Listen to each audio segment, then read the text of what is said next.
Hello and welcome to the next installment of my Bleach journey. If you're new here, hi, welcome. How's it going? Also, I made a video on the first arc of Bleach in my first time starting the series, so go check out to see my thoughts on the Agent of Shinigami. Anyways, with that out of the way, I just finished the first half of the Soul Society, otherwise known as the Sneak Entry arc, and my god, it was such a banger. My wants and desires from where the first arc left off have been answered, and there's so much I want to go through, so buckle up and let's get to it.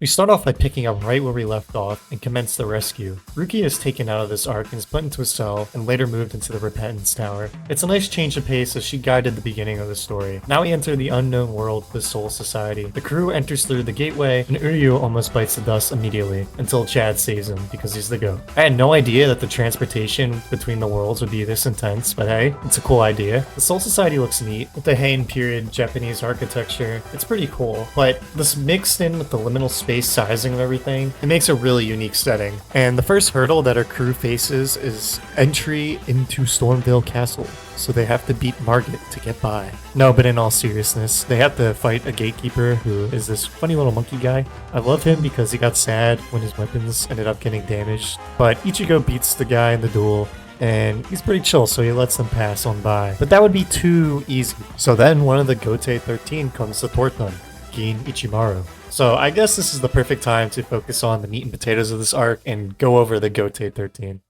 Just a heads up, I have a little bit of a cough in this next segment, so sorry. The Gotei 13 is the facet of this arc I was most interested in. Everyone has seen the infamous captain designs as they've influenced the anime space as a whole. I'll note that there was actually one that I hadn't seen before, surprisingly. So let's go over the superior predecessors to the Hashira. Alright, I'm gonna try my best to get the captains and their lieutenants in order. It's a little bit confusing, at least on a first watch. So first up we have the Division 1 captain, Kyoraku. He is without a doubt the drippiest captain out of the bunch, and he has a scuffle later on with Chad that I'll touch up in the video. The Division 2 captain is Soifan, who doesn't really have a notable role in the season so far. No other word for her this moment. And then next in Division 3 is Captain Gin Ichimaru, who is this dastardly evil character, or at least he looks like it, because the look on his face, I mean, come on man. Even when he's not guilty of something, I'm just inclined to blame the guy. He also is the one that stopped the crew from entering the gate in the beginning, like I mentioned earlier, so yeah. And then we have the Division 4 captain Unohana. She is Mother. Also, her division brings us a character that ends up getting a helping role in this story. Her whole sect is medically focused and doesn't really fight. And Aizen is the captain of Division 5. Okay, never mind. Division 6 is led by Byakuya Kuchiki, who we know is Rukia's adoptive brother, and can't really say anything else much about him other than he's just a stone-cold piece of white bread. Next is Division 7, Captain Sajin, who is the one I've never seen before. He wears a basket over his head and pretty big. I'm assuming once the mask is off, and maybe it'll be somebody I'll recognize, but other than that, no clue. The 8th spot is currently empty from where I'm at, and the 9th is the second drippiest character in the Soul Society, Tosen. He has one scene in this arc, and, you know, that's enough for me to kind of form my opinion and realize that I like him. He's just a soft-spoken character that keeps to himself, and he's against the drama, and I respect that. Alright, almost done here. For the 10th division, we have Captain Toshiro. He's the kid-like short character with white hair. I don't think he's actually a kid, but he doesn't follow the bratty, cocky attitude that this archetype would kind of follow. His voice isn't annoying either, so that gets bonus points. It's also funny that he's one of the more mature characters in the group. He also accidentally created a mix-up that confuses the lieutenants later on. Also, his lieutenant is kind of 11th division, we have Kenpachi Zaraki, my overall favorite captain. He's a strong brute who is all about fighting. His gravelly voice, his huge broad design, and his fun harebells. He's just peak Kubo character design. The Zanpakuto not having a name or a design, matter of fact, is fascinating, and he has the best fight for the arc with Ichigo. The 12th spot is Mayuri, who I hear is Kubo's favorite character. This guy's pretty weird, but I can't deny that he's iconic. And the 13th spot is empty as well. Alright, I think I got that right, and that's all of them. They introduced so many characters so quickly this arc, so my apologies if I got anything twisted. I actually made notes while watching this arc, and I look like a madman with just random ramblings. I just have a point written down here that just says, yes, spiritual pressure is so hard, I shit my pants. Okay, let's get back to the story. After being denied access to the Soul Society, Ichigo beefs with a dude that rides a boar, and some random stuff happens that's not really important. Yoriichi then tells them to meet a friend that can help them get in. Their friend is the sister of the boar rider, coincidentally, and they specialize in fireworks or something. So get ready as the crew trains, and this earthbender looking ass guy joins their team. His name is Ganju, not to be confused with Ganjo, the instrument in the bazaar. I jest, but Ganju is pretty chill. I really hope that he isn't forgotten about later on in the story. And now the crew proceeds to train, being able to stay in a bubble that will transport them into the Soul Society, breaking through its dome barrier. Did I mention that the fireworks lady is also hot? After some preparation, the day comes where they shoot off and break into the Soul Society, but they get split up, having to find Rukia on their own in individual groups. Everyone is on high alert and starts looking for the Ryoka, aka the intruders, aka Ichigo and friends. Ichigo is stuck with Ganju while Chad is alone and Uryu is with Orihime. Uryu and Orihime don't do anything notable in this arc whatsoever, so we're going to ignore them. Lucky, lucky, lucky, lucky, lucky, lucky, lucky, lucky, lucky, me! Ichigo and Ganju start running around and end up meeting two of Kenpachi's strongest goons. We have Asagawa, the fruity guy with the stellar glam looks, and Hanzo. No, wait. Hokushin. No, wait. Ikaku. Yeah, that's his name. These guys are actually great. They're really fun and have a lot of personality, and Ichigo's fight with Ikaku is actually a good warm-up for the face-off he would have later on. And Ganju having to deceive Asagawa, who severely underestimated him, was also fun to watch as well. I also really like this bit here. Hey, take this!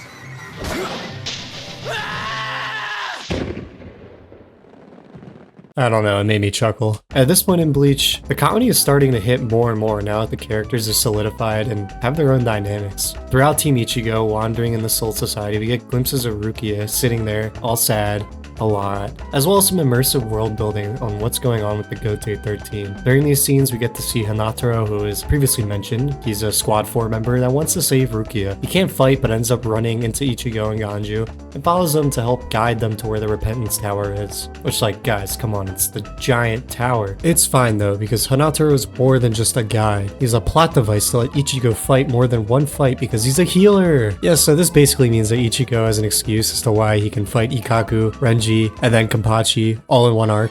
One of my favorite aspects of the first arc was the glimpse into the different Zanpakuto designs, and oh boy was I spoiled this arc. There's so many cool new swords. You get Ikaku's spear, Asagawa's weird pinwheel blade thing. It looks super impractical. Renji's Sabimara looks great, and Zangetsu looks great as always. But we also get to see some new ones as well, even more on top of that, like Momo or that other blonde lieutenant guy, I forgot his name, who has the weird square hook sword. But let's focus back on Renji.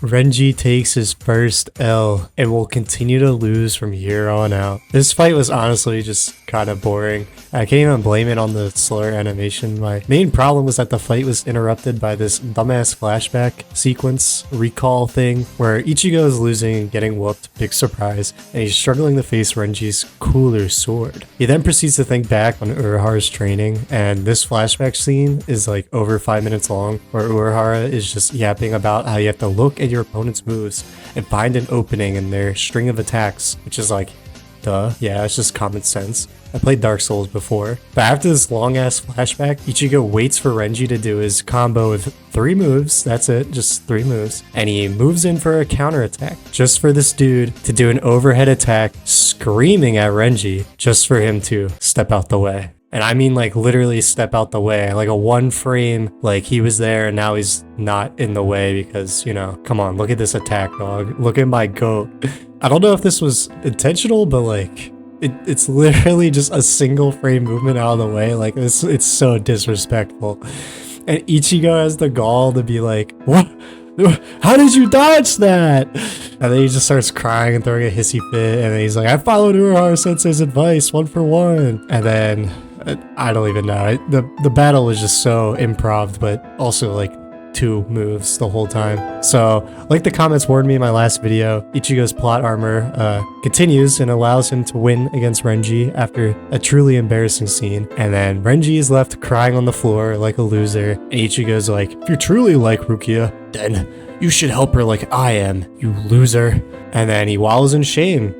because he lost to Ichigo. And then they put him in prison. This dude, Byakuya, is so cold. Like, they just throw Renji in prison and cuff him as if he isn't just like, I don't know, like dying there. I mean, scenes like this show looks so silly, but trust me, you'll see with Ichigo's fight with Kenpachi, a fight I actually liked, might I add. This season uses each encounter for Ichigo to set up his unique main character abilities, but like in a better way, you know? But how is it better? What makes the Kenpachi fight better for me? Well, hold on, because there's still a lot more that I need to talk about, as ultimately we're like halfway through this part of the season, so we'll get to that. I think sadly, knowing that all these characters become friends in the end kind of just ruins my investment slightly, but I'm still enjoying it, you know? That's the struggle of being late to the show. I won't even use it to hinder my overall experience. I can't possibly in good faith say that this is a blind review because there's literally zero way for me to avoid the spoilers and coverage on the show. But now that I'm actually watching it and I am making content on it, the likelihood for spoilers is increasing even more actually. So, but it's fine because either way, I was intrigued to see where the Aizen death goes, and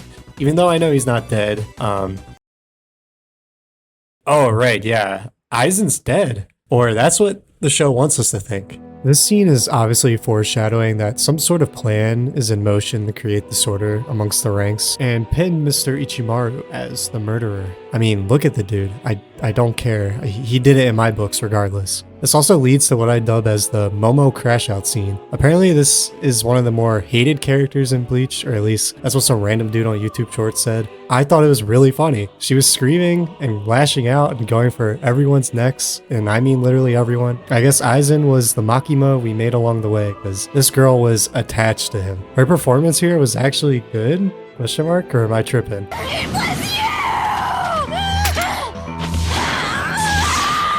Her voice cracks and the anger that she's seething out is just honestly kind of real. It's kind of hard to do emotional scenes in a shonen series because, I mean, I don't know, it's just people hitting each other with swords. But Orihimi's brother, Ichigo's mom, these scenes didn't really do anything for me. But when Momo started crashing out, you know, I felt goosebumps, so good job on her. And she also got sent to jail because she tried murdering everyone.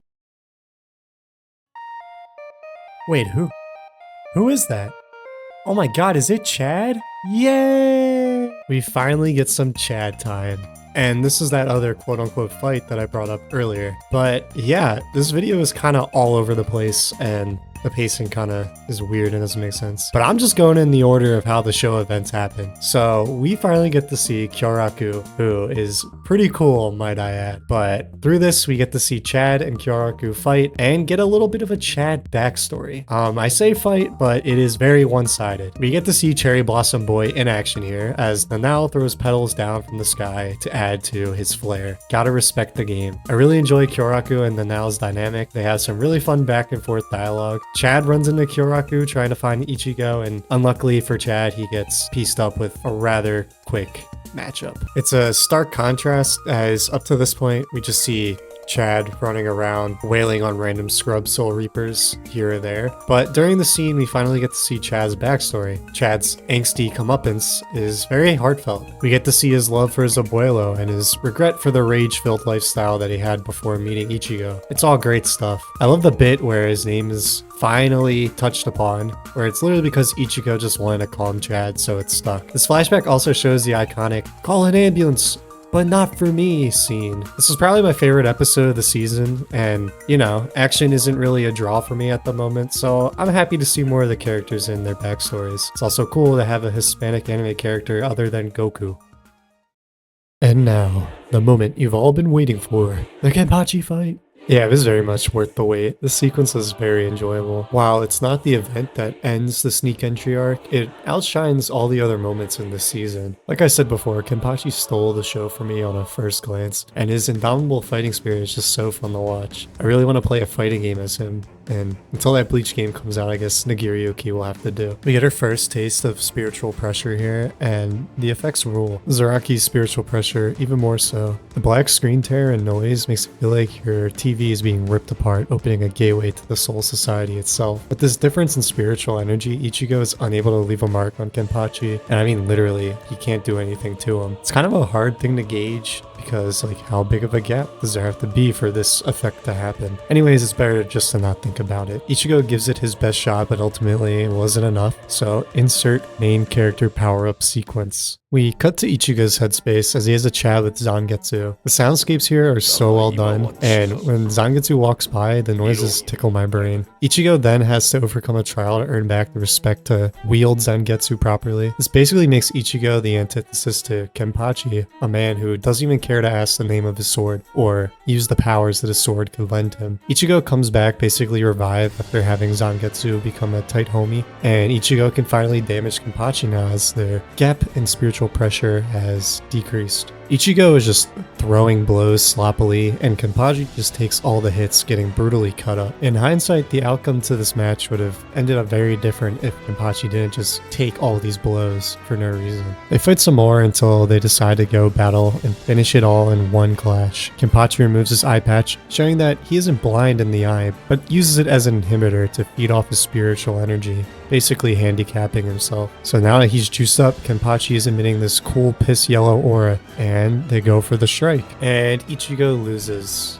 Basically looks like he dies. I say loses, but then they do that anime moment where Kenpachi's like, "Oh, you are actually strong and you've won this match, even though I'm the last one standing." And then he topples over and it's like a draw kind of thing. Yoruichi ends up saving Ichigo as Kenpachi starts to bleed out with Yachiru by his side. I have no clue why, but Yachiru just didn't care enough to get Kenpachi medical attention.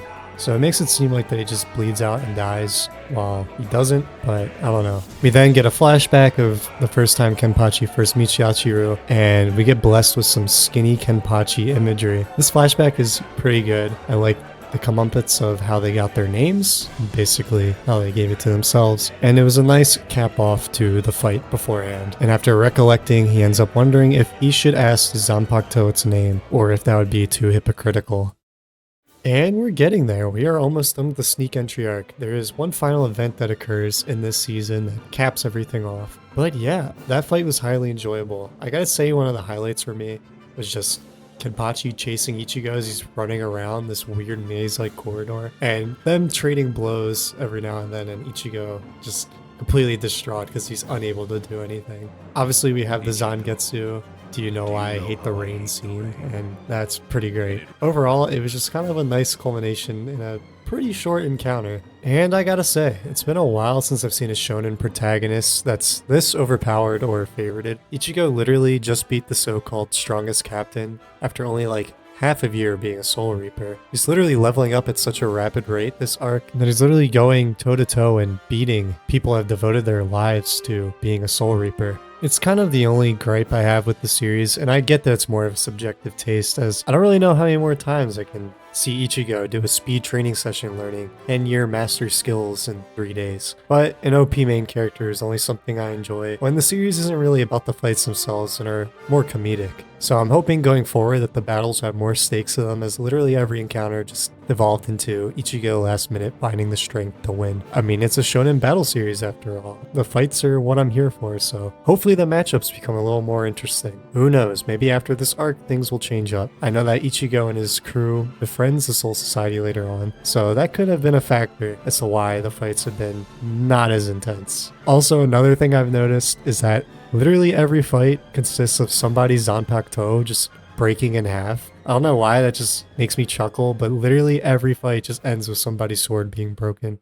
But we now reach the final bit of the arc. While Ichigo and Kenpachi were fighting, Ganju and Hanataro get to the Repentance Tower to save Rukia. But uh-oh, there's a problem. Ganju has beef with Rukia? Apparently she killed his brother, and something to do with him being a part of the Shin clan. But honestly, I don't know. They don't explain it. And they make Rukia look like a monster here. So they bicker back and forth, and Ganju doesn't want to help anymore, and he's seemingly throwing the plan all away. And while that happens, Byakuya arrives, menacingly, walking down the bridge. Byakuya wants to stunt on these plebs so hard that he uses the sickest bit of animation thus far in the series. I mean, look at this 3D rotation shot. He did not have to use Zenbon Sakura on 2 random guys.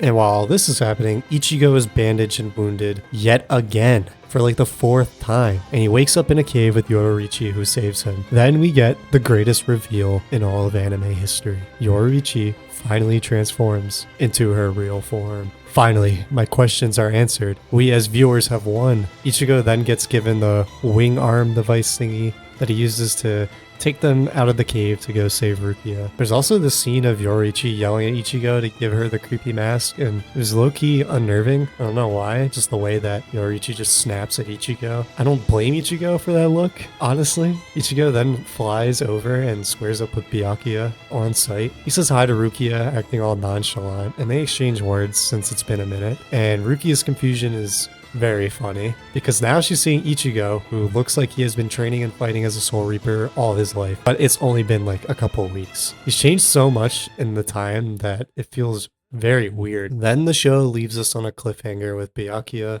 and Ichigo's scuffle. So that's for the next arc to dive into. And that's the end of the sneak entry arc. The Soul Society arc as a whole has another 20-ish episodes left, but it's labeled as 2 individual arcs, so I'll treat it as such. Plus, this video is already 20 minutes long, and that's just one half of the season, so it's probably for the best that it's broken up into 2 videos anyways. There's a lot to talk about here compared to the first season, and I overall loved it. It provided me more of the context I was interested in, and I'm excited to see how things wrap up here. If you made it to the end here, thank you. I appreciate it. The love on this new series, it's great. These sorts of videos take a while to make, but it's also a lot of content to watch, so I'll try to find the time to get these videos out as fast as I can. So if you're interested to see more, consider subscribing. Thanks again for the support in the new year, and take care, everyone. 言えない痛み悲しみで傷ついた君も